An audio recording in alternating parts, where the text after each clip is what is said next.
Good morning. Welcome again to Morning Devotions, and thank you again so much for our time together. Well, it's our second night of Revival Nights for South Campus, our first Revival Nights of the year. We'll be out at East Campus next week, and then the week after that down at Main Campus. It's going to be wonderful just to take time to sit in the presence of God and let Him change our hearts. We want to stand in awe of who He is. Right now, I want to talk to you about the concept of your God, my God. In Genesis chapter 27, we find the great deception that Jacob did to his father Isaac with his mother's connivance and really his mother's initiation. In verse 26, Isaac asked his son Jacob, "How did you find it so quickly, my son?" "The Lord your God gave me success," he replied. Now notice, Jacob does not call God my God. He says the Lord your God. Now, I want to talk straight to parents as well as young people today.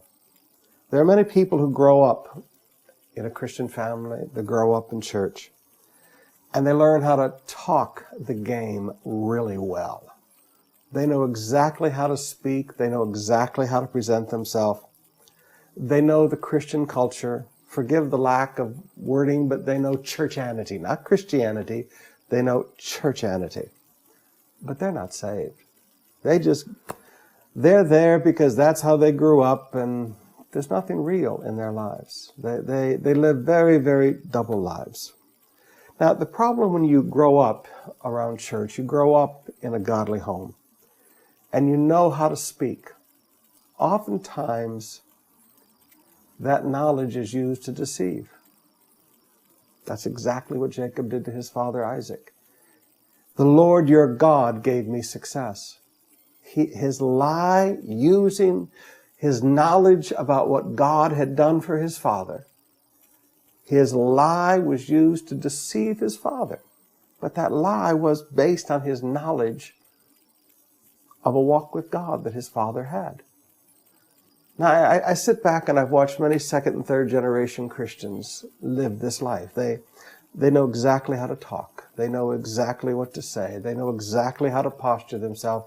And they know how to use that truth to deceive other people. But there must come a day, and young people, please hear me.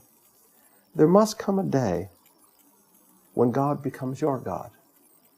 Now that later happened with Jacob as he's all alone out in the desert fleeing for his life, as he's reaping the fruit of his sin, and his brother Esau wants to kill him. And he's sent away from all the wealth of his family, and he's sent away all by himself to his uncle Laban that he's never met. There alone in the desert, he has an incredible encounter with God in chapter 28, verses 10 through 22. An incredible encounter with God. And by the end of that encounter, he says in chapter 28, verse 21, "The Lord will be my God. No longer the God of my grandfather and my father. The Lord's going to be my God." Young people, I would beg of you, in these days preceding what I pray will be the greatest revival this world has ever seen, young people, don't play church. Just because you see people playing church, don't you play church.